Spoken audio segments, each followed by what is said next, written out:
beaucoup d'annonces. J'ai retenu pas mal d'articles, de Numérama. J'ai aussi la vidéo YouTube qui est là avec notre cher Tim Cook. Hello, Tim. Il y a un article que j'ai trouvé assez bien foutu. Je connais, c'est pas le site Phototrend. Voilà, je les mentionne aussi. Merci pour l'article qu'on va s'empresser de lire pour essayer de débattre un peu ensemble. Damien Rouet, merci beaucoup pour l'article. L'objectif là, c'est que on redécouvre ensemble un petit peu toutes les annonces qui ont été faites. On voit s'il y en a qui méritent qu'on s'y arrête ou pas. Et on va pouvoir en parler. Mon sentiment global, pour que vous l'ayez au début, c'est que Apple laisse de plus en plus de liberté à ses utilisateurs pour personnaliser les usages, avoir des emojis personnalisés, avoir des styles d'écran personnalisés. Maintenant, il y a même les fonds dans les SMS qui vont pouvoir être personnalisés. J'ai vu. Enfin bon, moi, je suis pas trop pour. C'est pas que j'ai pas envie que les gens personnalisent leurs trucs. C'est juste que je trouve qu'à la fin, ça rend des trucs, quand tu laisses le pouvoir de la personnalisation graphique à des gens qui ne sont pas designers, en général, c'est moche. Et vu que je suis le premier à faire des trucs moches, quand on me laisse de la personnalisation là-dessus, quand je commençais à voir, par exemple, sur macOS, le fait qu'on puisse mettre des couleurs de dossiers différents avec des emojis à l'intérieur et tout, je me suis imaginé 2 secondes la gueule d'un bureau, de la fenêtre de bureau chez certaines personnes, et j'ai fait « Ah ok ». En fait, ce que je trouvais cool au départ avec Apple, c'est que quand t'es un peu novice, t'arrives dans l'écosystème et tu peux pas faire de grosses dingueries. Tu peux pas faire des trucs qui d'un coup font que t'as une app qui est à l'autre bout, t'as l'autre qui est là-bas, tu la cherches pendant 4 heures. C'est ça que je trouvais cool. Donc, la balance est là. D'un côté, pour beaucoup, je trouve ça génial parce que personnaliser plein de choses, avoir les événements, avoir des choses en groupe, je trouve ça vraiment bien. Et c'était déjà présent chez Samsung depuis longtemps et sur Android. Donc, je trouve ça cool qu'on avance dans ce sens-là. Maintenant, si à chaque WWDC, les news, c'est vous allez pouvoir mettre de nouveaux emojis, il va y avoir de nouvelles façons de faire des textes, de faire des fonds d'écran et tout. Pas grande excitation à mon goût pour le moment là-dessus. Voilà ce que j'en retiens. Et quand on commence la conférence en nous disant bon, accrochez-vous 2 secondes, mais Siri, on va pas trop en parler parce qu'avant 2026, ça sera pas là. Un peu dommage aussi. Et c'est d'ailleurs pour ça qu'il y a eu petite chute en bourse après la conférence, parce que beaucoup se sont dit bon, là Apple pendant 1 an et demi, on va encore ramer un peu quoi. Chacun fait ce qu'il veut, mais tant que ça ne perturbe pas la stabilité, moi ça me va. Moi la personnalisation n'est pas imposée. En fait, c'est justement là-dessus, c'est que la conséquence de beaucoup personnaliser, c'est que souvent ça amène forcément un tout petit peu plus de bugs, parfois un petit peu de latence, parfois parce qu'en fait tu commences à développer tellement de choses pour ton OS que ton OS n'est plus si light que ça. Et donc, ton processeur, à la fin, va continuer de gérer beaucoup plus de choses pour des choses que je trouve parfois futiles. C'est comme mettre son iPhone en noir et blanc. Quel banger, quoi. Parce que finalement, tout devient beaucoup moins désirable.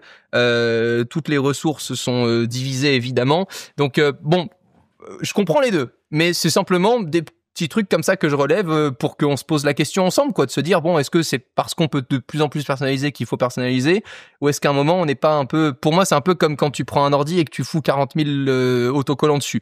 Bon, je suis pas forcément fan, tu vois. Je pense que les icônes et les couleurs sur les dossiers vont aider à se retrouver. Moi, je pense pas. Je pense que ce qui t'aide à te retrouver, c'est le fait de bien nommer tes dossiers avec des dates. Moi, tous mes dossiers sont en date, mois, année, mois, jour, tiré, sujet. Et ensuite, au départ, à la racine, tu as évidemment les catégories de dossiers, les années et autres. Et mieux tu stockes tes dossiers de cette façon-là avec une bonne nomenclature, plus c'est facile à retrouver. Voilà. Par contre, le home tout transparent, ah ça encore, on va le voir. Mais je suis content du coup de partager ça avec vous, comme ça on découvre ça. On va revoir un peu le résumé par Nicolas Lelouch, qu'on a déjà reçu ici en live de Numérama. Merci Nicolas pour cet article. Je crois que tu étais présent en plus de ça à la WWDC physiquement, donc ça c'est top.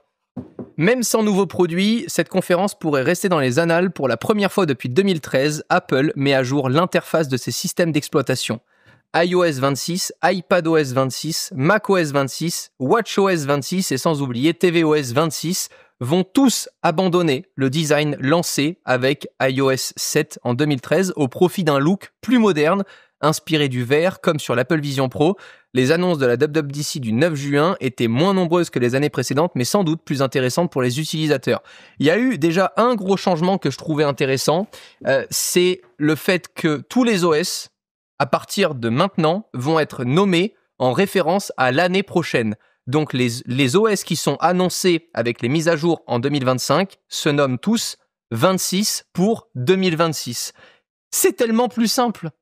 Personnellement, je m'y retrouvais jamais. Alors, je taffais peut-être pas assez le sujet, mais je m'y retrouvais jamais.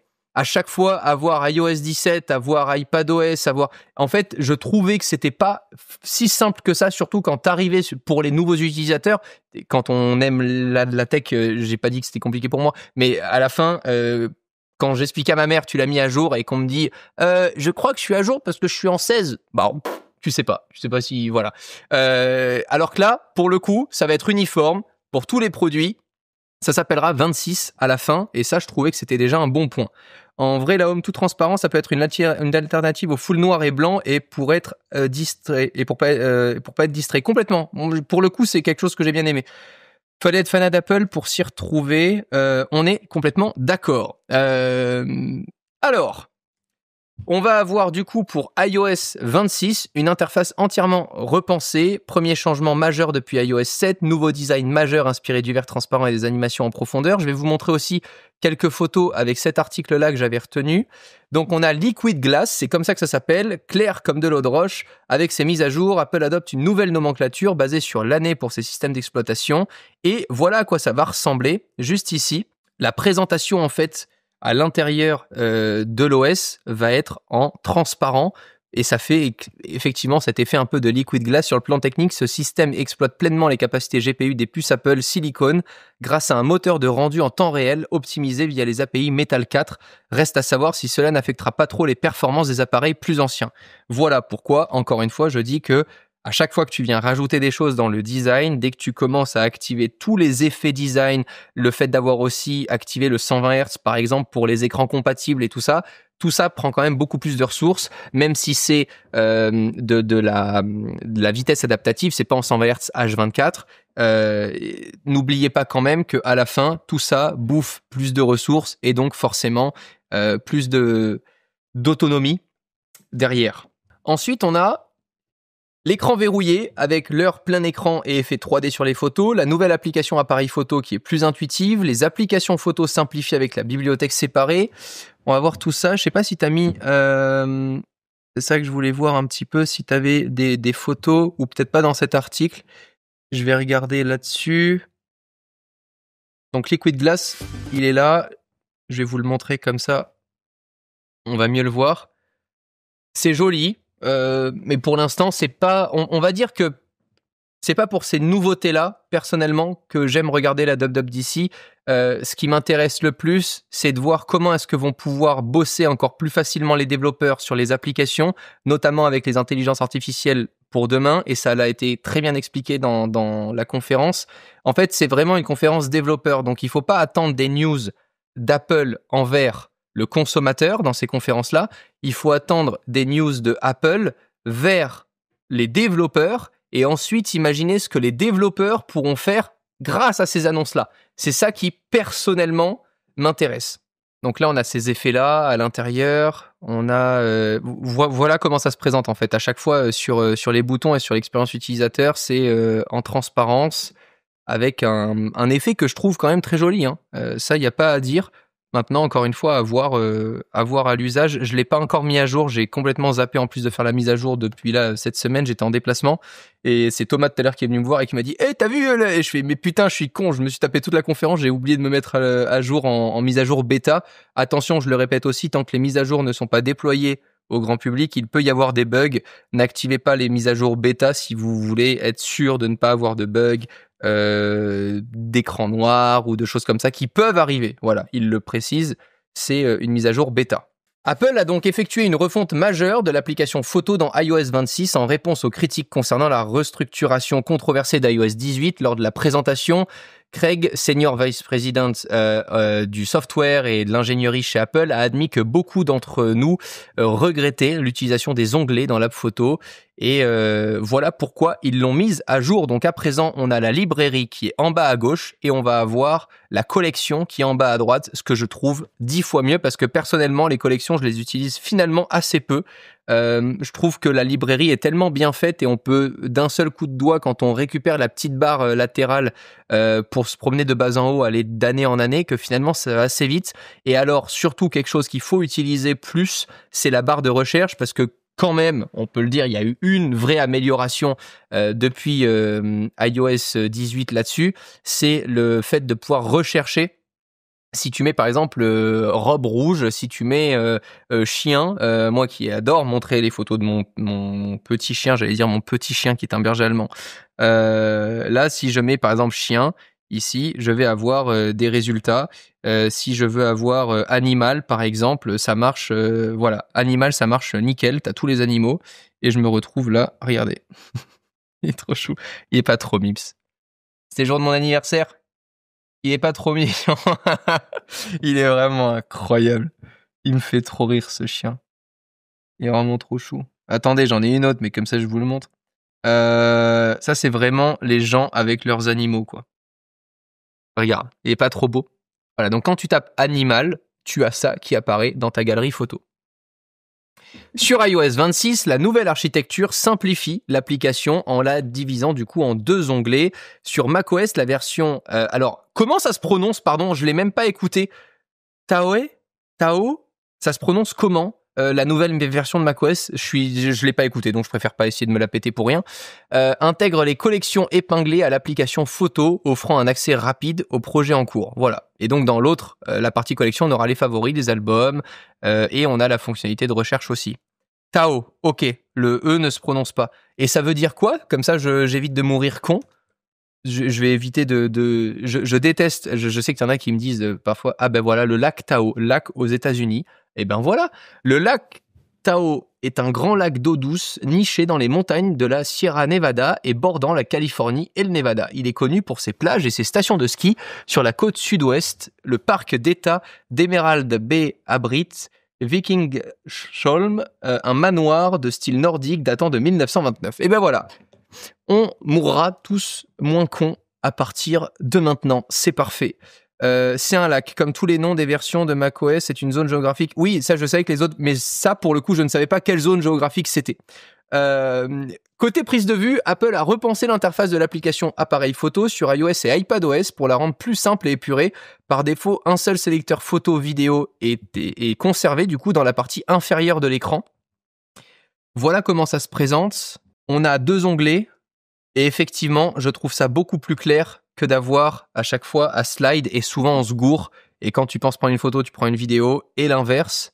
Aussi, et je préfère remettre, alors je ne sais pas, mais vous pouvez me dire qui a déjà utilisé, pour ceux qui ont le dernier iPhone, qui a déjà utilisé ce bouton avec le soft, pas ça s'appelle le soft touch, ça s'appelle le retour haptique.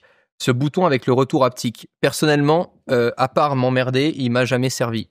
Voilà, à chaque fois que je prends une photo, je le touche sans faire exprès, ça bouge le zoom, ça bouge, enfin ça me saoule et je l'utilise pas ce bouton. Et honnêtement, c'est pareil pour l'autre. Hein. Le bouton action de l'autre côté, je sais peut-être que je suis trop vieux.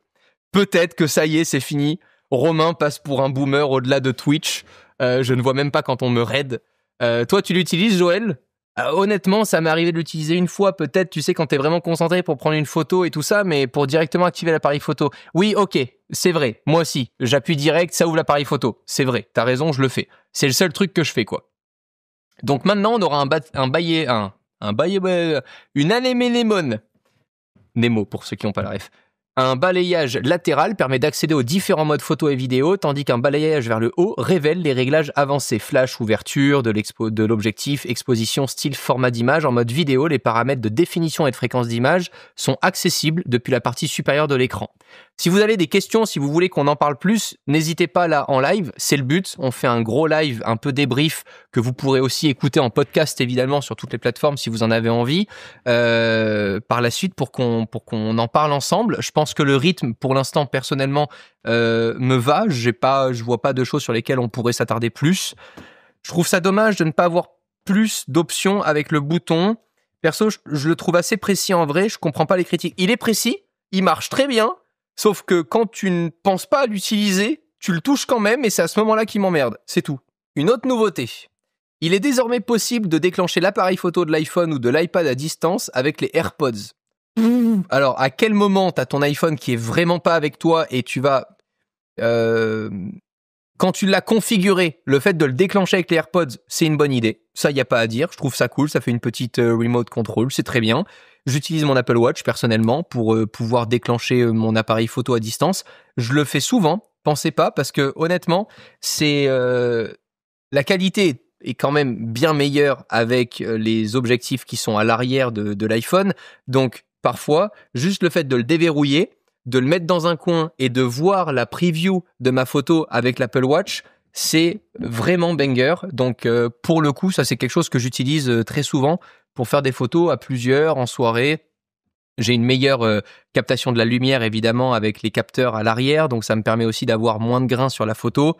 On revient un petit peu à l'essence de cette chaîne YouTube quand même. On n'oublie pas qu'on a tapé le 1 million de vues sur un tuto Photoshop. Maintenant, on va avoir Visual Intelligence partout, tout le temps. Donc c'est comme ça qu'ils ont nommé cette intelligence artificielle qui est propre à Apple, qui maintenant permet d'avoir des capacités au-delà de la caméra en analysant tout le contenu affiché sur l'écran de ton iPhone. Donc, quelle que soit l'application, une simple capture d'écran, quand tu vas capturer l'image, par exemple, tu vas pouvoir déclencher une conversation avec l'IA qui va permettre de détecter automatiquement les éléments clés, donc les textes, les objets, les dates, les liens, et suggérer des actions contextuelles. Donc c'est cette technologie qui permet aussi de retrouver par exemple l'aperçu sur une photo comme une veste sur un réseau social, d'identifier un lieu ou encore de détecter une date sur une fiche pour l'ajouter directement au calendrier. Donc, par exemple, demain, vous pourriez prendre un screen de cette page-là et de poser la question « Quel OS est utilisé sur la photo ?» Voilà. Ça peut être cet usage-là. Je pense que ça va être utilisé, cette technologie, surtout dans le live shopping et dans le shopping de façon globale. Je pense que beaucoup vont essayer d'avoir... En fait, l'enjeu de demain, c'est que ta marque, par exemple, ou ton produit soit identifiable très rapidement ou avec une direction artistique qui marque. Et je pense que ça va être de plus en plus intéressant, au-delà de chercher un SEO et un référencement Google page web, de se dire comment est-ce que ma techno ou mon produit est identifiable et pourrait demain être suggéré par les intelligences artificielles. Par exemple, de temps en temps, je vais demander à ChatGPT quels sont les youtubeurs qui parlent de technologie en France et je vois qui est-ce qui cite. Et je me pose la question de me dire, putain, merde, quels sont les articles qui ont pu aider le fait que ChatGPT référence telle et telle vidéo de ces youtubeurs, mais pas la mienne, par exemple. Et ça, c'est vraiment intéressant de se dire, demain, comment est-ce que je peux compléter les données qu'il y a à propos de ce que je vends et de ce que je propose comme service sur Internet pour que les IA puissent mieux me référencer. Et ça pourra peut-être passer sur du visuel. J'imagine demain que une marque avec uniquement des fonds rouges, avec leurs produits que sur fond rouge, peut-être que l'IA pourra beaucoup plus facilement se souvenir que c'est associé à tel et tel produit et donc à cette marque-là. En tout cas, c'est peut-être une piste. Là, j'en parle comme ça. Hein, je l'ai absolument pas prévu cette partie-là. Dites-moi ce que vous en pensez. Mais de plus en plus, on va commencer à avoir besoin de cette reconnaissance visuelle au-delà du produit, au-delà du texte. Un nouveau bouton, du coup, qui va s'appeler « Demander » dans les captures d'écran, qui permettra d'interroger ChatGPT et d'obtenir des informations détaillées sur le contenu affiché sans quitter l'application active. Par contre, là-dessus, il y a eu aussi donc les nouvelles IA, et là j'ai sélectionné cet article de Hugo Bernard de Numérama sur le fait que justement Apple a dévoilé la nouvelle génération de modèles IA génératifs pour Apple Intelligence. Le premier est un modèle local, donc ce n'est pas ChatGPT, qui fonctionne uniquement sur les appareils Apple et qui compte environ 3 milliards de paramètres. Ça permettra de fonctionner hors réseau, ça permettra de fonctionner sans avoir aussi à divulguer tes données personnelles. Quand tu travailles en local, ça va pouvoir te permettre de transmettre les données, par exemple, qui sont des données privées, et de savoir que ces données-là ne vont pas être analysées par un cloud avant qu'ils te répondent, avant que l'intelligence artificielle te réponde. Et le deuxième, du coup, c'est un modèle serveur qui utilise le cloud d'Apple pour les tâches qui vont être plus lourdes. Donc ça va éviter de trop en demander à son iPhone ou à son iPad et ça permet d'avoir des résultats plus probants. Ces 2 modèles sont améliorés cette année, ce qui rend les fonctions Apple Intelligence plus réactives et par ailleurs, ça évite aussi de dépendre d'OpenAI ou de Google dans ce domaine. Donc le grand changement avec la disponibilité des LLM pour les développeurs, je fais un petit point là-dessus comme ça pour ceux qui sont développeurs. La grande nouveauté, c'est que les développeurs d'applications tierces vont pouvoir utiliser la puissance du Large Language Model local d'Apple. Il s'agit du Framework Foundation Models qui est en fait une API accessible aux développeurs. Il sera accessible depuis Swift, le langage de développement d'applications pour son écosystème. C'est une application qui pourra utiliser la puissance de votre Mac ou de votre iPhone pour générer du texte et des images. Personnellement, ça me parle absolument pas, je suis pas développeur, mais au moins je le partage, ça a le mérite d'être là. L'intérêt en fait pour Apple, c'est de garder les développeurs et donc nous dans son écosystème en contrôlant les modèles de langage qu'on va utiliser. Ça garantit aussi que ces développeurs ne vont pas faire appel à des modèles fonctionnant sur des serveurs, ce qui améliore la sécurité des données personnelles. Et de plus, ces applications pourront fonctionner sans connexion Internet, comme je l'ai dit tout à l'heure. Le gros avantage pour les développeurs, c'est gratuit, il n'y a aucun coût pour l'utilisation de l'API, ce qui intéressera tout particulièrement les startups et les développeurs solo. Reste que ces modèles, évidemment, fonctionnant en local, sont bien moins puissants que ceux qu'utilisent ChatGPT ou Gemini. Voilà. Mis sur off ou pas la cam? J'ai mis sur off, comme ça je laisse se reposer bébé là.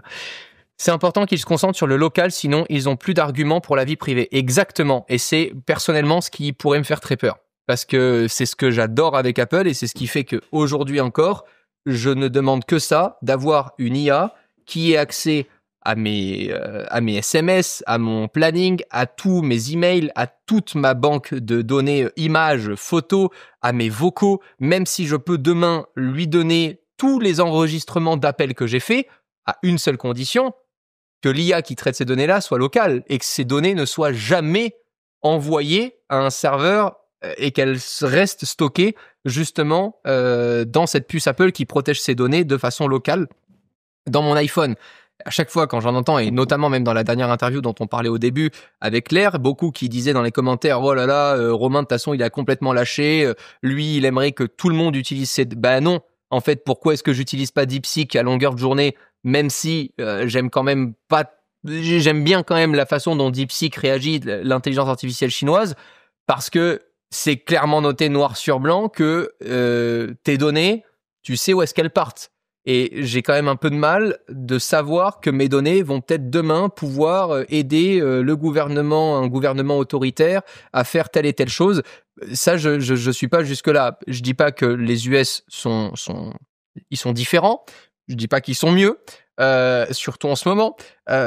Mais il est vrai qu'en tout cas, c'est peut-être plus consensuel. Voilà, on va le dire comme ça. Après, à un moment donné, t'es OK d'utiliser la techno, t'es OK de faire avec. Et encore, en Europe, on est très chanceux parce qu'on a le DMA, on a le DSA, on a toute la régulation RGPD. Enfin, il y a quand même beaucoup de législations qui sont là pour essayer de protéger au maximum les utilisateurs. Même si en même temps, ces législations freinent en partie, parfois, l'innovation. On a Mbappé, exact. Et je vous adore. Le chat, vous êtes incroyable. Ça me fume. On arrive à iPadOS et macOS Tao 26. La convergence enfin là. Avec iPadOS 26 et macOS 26, Apple améliore la gestion des fichiers et des dossiers en privilégiant la personnalisation et la productivité. Cette évolution rapproche donc encore davantage l'expérience iPad de celle du Mac. Est-ce que je leur dis ou pas? Est-ce qu'à un moment, le MacBook Air non, c'est pas c'est je pense que le MacBook Air sera remplacé par l'iPad Air avec clavier. Je pense qu'à un moment donné, l'iPad va prendre le dessus quand il s'agira d'avoir une expérience utilisateur légère et nomade. Il restera le MacBook Pro, il restera après peut-être l'iPad Pro, mais je pense qu'à un moment donné, les deux sont de plus en plus proches. Et on m'a déjà pris pour un fou il y a de ça quelques temps quand j'en avais déjà parlé. Je pense sincèrement que ça peut évoluer en ce sens. L'application Fichier sur iPadOS propose désormais une vue en liste avec des colonnes redimensionnables, affichant enfin des informations essentielles comme la date de modification, le type et la taille des fichiers, exactement comme sur macOS. C'est ce qui fait que le MacBook Air n'existera plus. Pardon, je suis infernal. Mais j'aime bien parce que vous êtes de plus en plus à faire des petits clips Et là, le dernier clip sur TikTok, quand il y a de ça à peu près 1 an, j'avais dit que SpaceX, avec notamment le fait de pouvoir lancer de plus en plus de réseaux satellitaires via Starlink, permettra demain d'avoir une offre mobile où on pourra dire achète mon téléphone, tu ne payes plus ton réseau. Et quand on voit ce qui se passe en ce moment avec les AT&T, les T-Mobile aux États-Unis qui profitent du réseau satellitaire de Starlink pour le déployer au grand public, et que je commence à avoir tous les commentaires, parce que le TikTok avait fait genre plus d'1 million de vues, et j'ai des gens qui me disent « Eh, Romain, il l'avait dit !» Et ben du coup, je lance plein de bombes, et il y en a peut-être qui passeront. On va rigoler, c'est pas grave. Autre nouveauté, la possibilité de personnaliser chaque dossier avec des couleurs, des emojis, des icônes. Oui, mettez des gommettes. Cette approche visuelle synchronisée via iCloud sur tous les appareils permet d'identifier instantanément projets, thématiques et dossiers prioritaires allant au-delà des simples drapeaux colorés jusqu'ici disponibles sur macOS. Bon, ce n'est que mon avis, ça n'engage que moi, c'est pas grave, je trouve ça dégueulasse. Voilà. Débattez si vous voulez. Je trouve que quand on en arrive là, vraiment, j'ai l'impression d'avoir des gommettes et je trouve que c'est d'une inutilité folle. En fait, j'ai vraiment le sentiment que ça a été fait pour les gens bordéliques, pour qu'ils soient encore plus bordéliques. Mais je j'ai pas le sentiment que on aille dans de l'éducation. Je préférerais par exemple qu'on analyse les fichiers qui soient à l'intérieur du dossier et que Apple Intelligence me propose un nom de dossier avec année, mois, jour proprement inscrit pour avoir une bonne classification des dossiers, au moins par thématique. Voilà, je préférerais ça plutôt qu'on dise à Madame Michu, tu peux mettre des couleurs partout sur tous les dossiers. Celui-ci, je vais le mettre en jaune. Hein. Et attention, voilà. Bon, c'est mon avis. Ça n'engage que moi. Je suis pas trop pour ces trucs-là. J'aime bien le minimalisme. Je vais beaucoup aimer, je pense, Liquid Glass. Vraiment, plus je le regarde, plus je me dis que je pense que je vais beaucoup aimer ce design-là, qui laisse finalement place à l'ensemble de l'écosystème plutôt que d'avoir un fond qui soit noir ou blanc. Voilà, l'iPad en tout cas se rapproche encore du Mac avec 2 nouvelles fonctionnalités, le glisser-déposer des dossiers dans le dock pour un accès rapide et la possibilité de définir des applications par défaut pour chaque type de fichier, fluidifiant ainsi considérablement le flux de travail. Merci Seigneur, parce que c'était un enfer jusqu'à présent, dès qu'on devait transférer des fichiers dans File via l'iPad, c'était vraiment pas évident. Enfin, l'arrivée de l'application aperçue sur iPad permet d'annoter, de modifier, de signer des PDF ou images directement dans Fichier avec la prise en charge de l'Apple Pencil. Ok. Liquid Glass est illisible. Ah ouais, tu trouves? J'ai un MacBook, un iPad Pro, un iPhone, je bosse encore avec Drive, pareil. Qui utilise iCloud à part pour les photos? Pour les photos et pour synchroniser mon bureau, par exemple, entre mon Mac, l'iPad et j'aime bien avoir... dans mon bureau, j'ai très peu de dossiers. C'est souvent des dossiers sur le moment ou par exemple dans le dossier document hein, aussi qui est proprement mis dans le Finder. Mais je trouve ça pratique, juste pour tout synchroniser, pour être sûr que quand tu bosses sur un fichier, il soit bien dedans. Même si à côté de ça, j'ai Creative Cloud, j'ai Google Drive, j'ai mes emails qui sont synchronisés évidemment. Mais je trouve ça quand même pratique. D'ailleurs, le mode exposé fait son apparition sur iPad avec également la possibilité de réarranger les fenêtres sur l'écran comme sur Mac. On retrouve même une barre des menus et des possibilités de multitasking avec la possibilité de gérer des tâches en arrière-plan comme pour l'encodage d'une vidéo ou l'exportation de photos. Très pratique, du coup, tu es sur iPad, tu es en train de faire un rendu sur ton application Lightroom classique, imaginons. Je sais même pas si elle est compatible ou si elle l'est plus. Ça fait longtemps que je l'ai pas utilisée sur iPad. Et pendant que tes photos s'exportent, tu peux déjà ouvrir ton dossier file pour aller classer tes photos dedans. Donc, on est de plus en plus dans une expérience utilisateur de Mac. Enfin, Apple a enrichi son application Spotlight sur macOS, permettant désormais de pouvoir accéder à l'historique du presse-papier. En plus de nombreuses fonctionnalités avancées permettant par exemple d'envoyer un email depuis Spotlight, d'accéder au menu d'une application, ce qui sera très pratique, ainsi qu'aux actions et raccourcis. Bref, Spotlight se met au niveau par rapport à des applications comme Alfred ou Raycast, que je connais pas d'ailleurs. Alfred oui, mais Raycast non. Voilà, beaucoup plus pratique. C'est tout con, mais c'est quelque chose quand même qu'on avait de façon assez claire sur Mac et qu'on a maintenant sur... qu'on avait sur justement. Attends, Apple a enrichi son application Spotlight sur macOS permettant désormais de pouvoir accéder à l'historique du presse-papier, en plus de nombreuses autres fonctionnalités. Ok, d'accord, non, pardon, c'est sur macOS. Je faisais l'amalgame avec iPadOS. Comme quoi, il n'y aura peut-être plus de MacBook Air bientôt. Avec ces nouveautés, Apple rapproche encore davantage l'iPad du Mac. En matière de gestion de fichiers, un détail révélateur, le curseur sur l'iPad n'est plus un point, mais une flèche et de souris, comme pour suggérer que l'iPad n'est désormais qu'un Mac plus portable et tactile. Vous voulez que je vous dise pourquoi ils vont faire ça ? Tout simplement parce que Apple ne fera jamais un ordinateur tactile. Jamais. Parce que tu ne mets pas tes doigts sur un écran d'ordinateur. C'est dégueulasse. Tu peux mettre tes doigts sur un outil qui est fait pour être tactile, de A à Z. Et c'est OK d'avoir une expérience d'utilisateur tactile sur un iPhone, sur un iPad. Ce n'est pas OK de l'avoir sur un ordinateur. Et je pense que juste par rapport à ça, ça sera tout un game changer entre les deux gammes. Il y a une gamme sur laquelle tu travailles sans avoir à utiliser d'Apple Pencil ou tes doigts. Et il y en a une autre sur laquelle tu peux travailler et en même temps dessiner, jouer et faire plein d'autres choses de façon nomade, dans des avions, dans des transports et tout ça. Même si le jeu, et on va en reparler, devient de plus en plus puissant sur Mac, là, avec une seule et enfin même application. Alléluia. Perso, j'aime beaucoup, mais d'un point de vue efficience, ça consomme plus. Donc, des milliards d'iPhones seront chargés plus souvent, et niveau écologie, c'est pas ouf, malheureusement. Pour l'iPad, oui. Vrai. On verra les stats que nous sortent Apple, mais oui. Recast, c'est incroyable, mais bien moche, bien geekos. Heureux de voir ces features arriver dans Spotlight. Donc, voilà à peu près les news pour macOS, iPadOS. On va y arriver maintenant avec l'enregistrement vidéo et audio enrichi. Pardon, je vais poser la question. Qui filme ou prend des photos depuis son iPad ? S'il vous plaît, arrêtez. Voilà. C'est... Non. Vraiment, on dirait Tati Jacqueline, qui vient de l'avoir pour ses 75 ans, qui filme ses petits-enfants, sauf que quand elle filme, on voit même plus sa gueule. En fait, vraiment, c'est pas possible.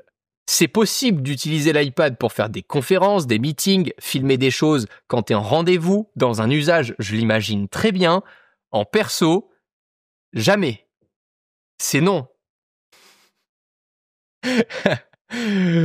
Tata Pascaline en vacances au zoo de Beauval. Oh, c'est tellement ça, pardon. Attendez. Oh, c'est tellement incroyablement ça. Oh. Titouan. Regarde. Je te vois plus. Titouan, je te vois plus. Comment ça marche, ce truc ? Titouan, regarde ici. Voilà, c'est vraiment, mais on l'a tous vécu. C'est parfait.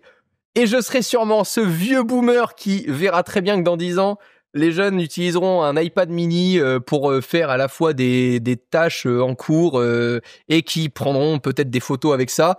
Mais c'est ouf. La haine contre Apple sur Twitter, alors que la moitié sont sur Android, ça me fait un peu rire quand même. Non, oui, ça a toujours été ça. C'est pas grave. Alors, il y a un très intéressant, Joël, qu'il retire cette putain de caméra pour faire baisser le prix. Non, je ne pense pas pour autant qu'il faut enlever l'appareil photo de l'iPad, parce que l'iPad aujourd'hui est très utilisé dans le business, pour travailler. Je vois beaucoup d'architectes, beaucoup de chefs de chantier, beaucoup de plombiers, beaucoup d'électriciens avec des iPad mini, prendre des photos, les ajouter à leur devis électronique ou les ajouter au compte-rendu et le faire signer directement au client. Donc, très sincèrement, non. Pour filmer Titouan aux zoo de Beauval, c'est non.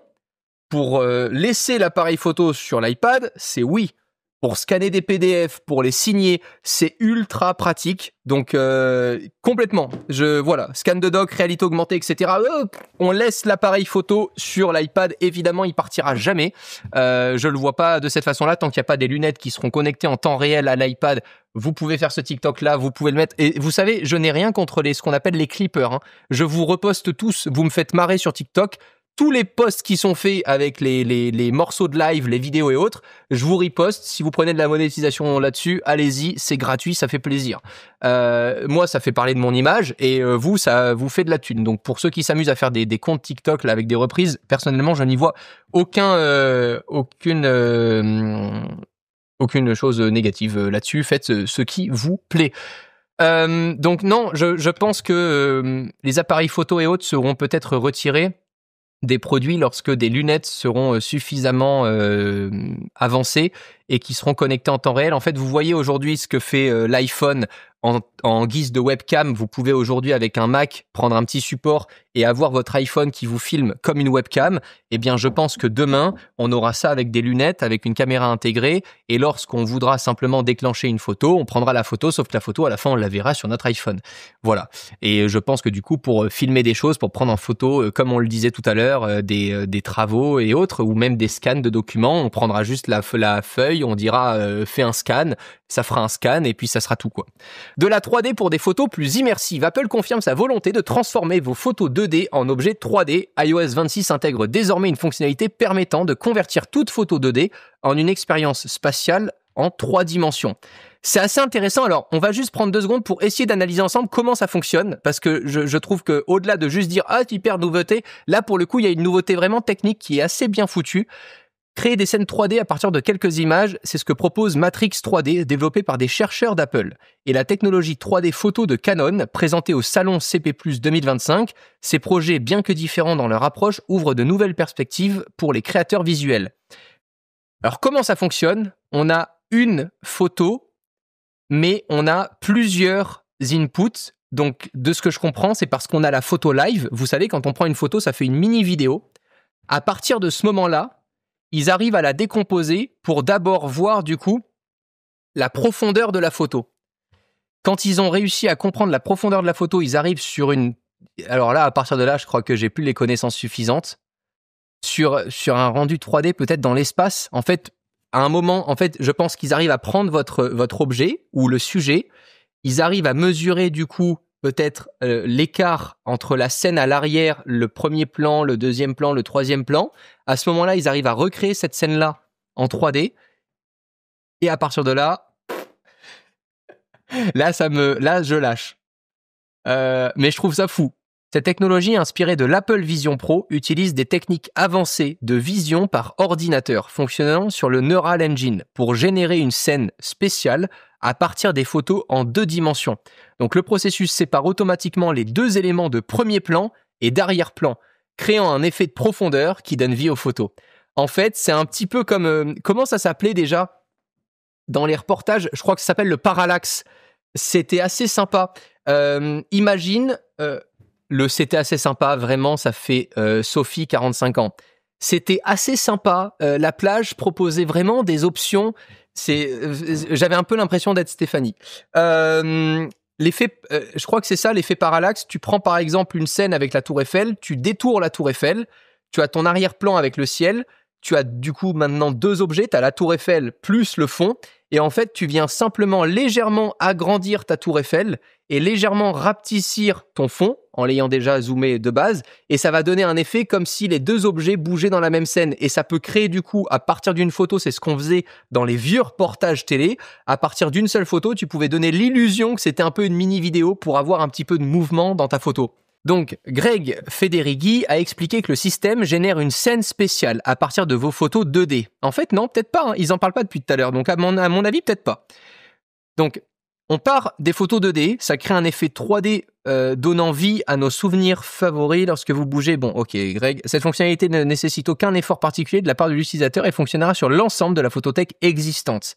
Cet effet 3D spatial pourra être visible dans 2 contextes principaux, directement dans l'application photo et sur l'écran de verrouillage, en plus de l'Apple Vision Pro qui généralise les scènes spatiales. Sur l'écran de verrouillage, les images de fond d'écran auront un petit effet de profondeur lorsque l'on incline l'iPhone. En fait, tu vas avoir un tout petit effet comme ça quand tu inclines l'iPhone. C'est joli, mais ça va aussi consommer un petit peu plus. Voilà, c'est tous ces petits trucs-là qui font qu'à la fin, il est 16h et tu me demandes un chargeur. qui généralise les scènes. Les images de fond d'écran auront un petit effet de profondeur lorsqu'on incline l'iPhone. L'affichage de l'heure s'adaptera aussi également au contenu de la photo. Oui, alors ça, je l'ai vu, c'est joli, mais c'est mignon, mais c'est ça. Bon, c'est que des trucs où je me dis, ok, sympa. La transition vers Liquid Glass nécessite Apple Silicon pour macOS, marquant la fin du support Intel avec Tao 26. Apple maintiendra néanmoins 3 années de mise à jour de sécurité pour les derniers Mac Intel. Ça, c'est quand même à noter. Si vous avez encore un Mac Intel chez vous, il est peut-être temps de voir comment passer à un Mac avec la puce Apple Silicon, parce que d'ici quelques années, vous n'aurez plus de mise à jour de sécurité, et en fonction des avancées technologiques, peut-être que dans 5 ans, on aura trouvé un super moyen de hacker votre ordinateur, et si votre ordinateur n'est plus mis à jour parce qu'il n'a plus les puces assez récentes pour être mis à jour par le constructeur, alors vous pourriez peut-être avoir des menaces. Donc je le dis aussi, ça permettra peut-être juste à certains de se dire « Ah putain merde, il faudrait que je regarde un petit peu ». Encore une fois, c'est toujours ce que j'explique, surtout sur des produits comme ça tech qui sont assez vite dévalués dans le marché. Je conseille parfois de remettre un petit peu la main au portefeuille tous les 2-3 ans, plutôt que d'arriver au bout de 6-7 ans et d'avoir zéro. Ça te permettra simplement déjà de mettre un peu moins d'argent au fil du temps et surtout de continuer d'évoluer avec les derniers outils, plutôt que d'avoir mis de l'argent à un instant T, de le saigner pendant 7 ans, mais dans 7 ans de devoir remettre beaucoup d'argent d'un coup. Parfois, on n'a pas tous les moyens pour pouvoir, dans notre capital, en tout cas en cash flow, de pouvoir mettre directement 1500 ou 2000 euros dans un appareil, alors que remettre 200 ou 300 euros tous les 3 ans, c'est peut-être plus faisable. Donc, je vous le dis, voilà, si vous avez la possibilité de le faire, c'est peut-être important. Quant à iPadOS 26, il fonctionnera sur les iPad Pro, l'iPad Air 3e génération et ultérieure, l'iPad 8e génération et ultérieure et l'iPad mini 5e génération et ultérieure. Pareil, pour moi là il faut que je me remette dedans dans l'arbre généalogique. Je sais même plus en quelle année c'était. Enfin, j'ai toujours du mal à suivre le nombre de générations pour le coup. Les mises à jour iOS 26, iPadOS 26 et macOS Tao 26 seront disponibles pour le public à l'automne 2025.